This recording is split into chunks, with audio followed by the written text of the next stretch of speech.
हुकूमत के पास कोई इख्तियार नहीं, डमी हुक्मरानों को अपनी हैसियत का पता चल गया। पाकिस्तान तहरीक इंसाफ के मरकजी रहनुमा असद कैसर ने अपने एक बयान में कहा है कि हमने ऐसा कमीशन बनाने का कहा था जो हुकूमत और अपोजिशन को कबूल हो।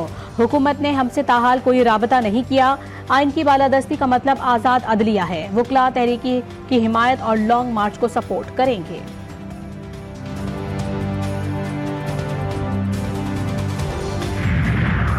फेडरल बोर्ड ऑफ रेवेन्यू के आर्जी और डेली वेजेस मुलाजमीन राइट साइजिंग की जद में आ गए। FBR के आर्जी और डेली वेजेस मुलाजमीन की तफसीलात तलब। वजीर आजम स्टर्न्स पैकेज के तहत 2006 से 15 के दौरान आर्जी मुलाजमीन भर्ती किए गए।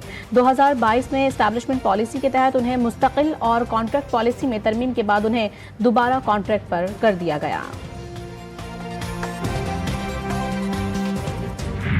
USAID प्रोग्राम फंडिंग रोकने से पाकिस्तान में $845 मिलियन के मंसूबे मुंजबिन, सैकड़ों नौकरियां खतरे में पड़ गई। अमरीकी सदर डोनाल्ड ट्रंप की इंतजामिया ने USAID प्रोग्राम की फंडिंग रोकने का फैसला कर लिया। फंडिंग रोकने से पाकिस्तान में $845 मिलियन के 39 बड़े मंसूबे मुंजमद हो गए। इन मंसूबों से बराह रास्त मुंसलिक सैकड़ों पाकिस्तानियों की नौकरियां भी खतरे में पड़ गईं।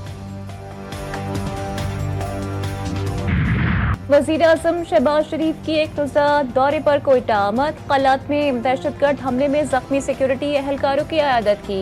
मुल्क की खातिर कुर्बानी के जज्बे, वतन की हिफाजत के गैर मुतज़लज़ल अज़्म की तारीफ। कहा जब तक कौम का तहफ़्फ़ुज़ ऐसे जवानों के सुपर्द है, दुश्मन मैली आंख से कभी नहीं देख सकता। दहशतगर्दी के खात्मे के लिए अफ़वाज पाकिस्तान और अवाम शाना बशाना है। इसलिए खान साहब ने लेटर लिखा।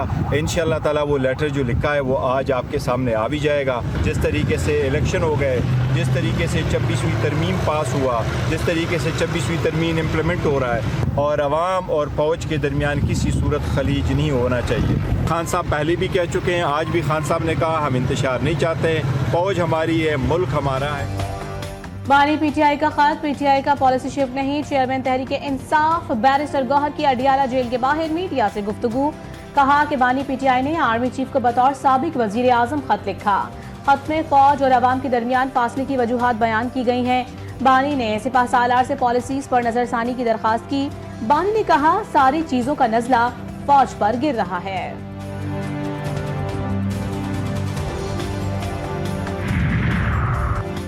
जजेस का ट्रांसफर आइन के तहत हुआ। ये पहले से ही हाई कोर्ट के जज हैं। नए जजेस की हौसला अफजाई होनी चाहिए। जो मेरा दायरा इख्तियार है इसे बिला खौफ व खतर इस्तेमाल करूंगा। Chief justice of Pakistan Yahya Afridi का प्रेस एसोसिएशन की हलफ बर्दारी की तकरीब से खिताब। कहा सुप्रीम कोर्ट में ज़ेर इल्तिवा केसेस का बैकलॉग खत्म करना है। मजीद हमें जजेस की जरूरत है।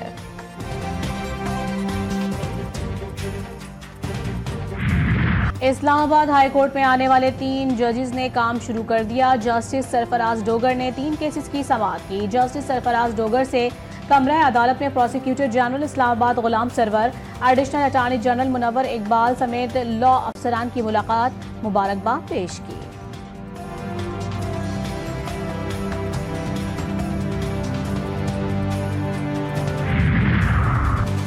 इस्लामाबाद हाई कोर्ट में 3 नए जजेस की आमद। हाई कोर्ट की इंतजामी कमेटी तब्दील। Chief justice Aamir Farooq Islamabad high court की इंतजामी कमेटी के चेयरमैन मुकर्रर। सीनियर पियोनी जज जस्टिस सरफराज डोगर और जस्टिस कादिम हुसैन इंतजामी कमेटी के मेंबरान मुकर्रर।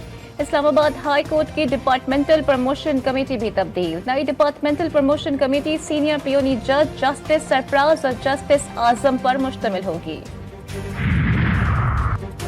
190 मिलियन पाउंड केस में बानी PTI को सजा सुनाने वाले जज का तबादला। एहतसाब अदालत इस्लामाबाद के जज नासिर जावेद राना को तब्दील कर दिया गया। Nasir Javed Rana district and session जज वेस्ट तैनात। नोटिफिकेशन जारी। सिंध में ज़राई इनकम टैक्स का निफाज। सिंध असम्बली से ज़राई इनकम टैक्स बिल 2025 मंजूर। छोटी कंपनीज पर 20% और बड़ी कंपनीज पर 28% टैक्स लागू।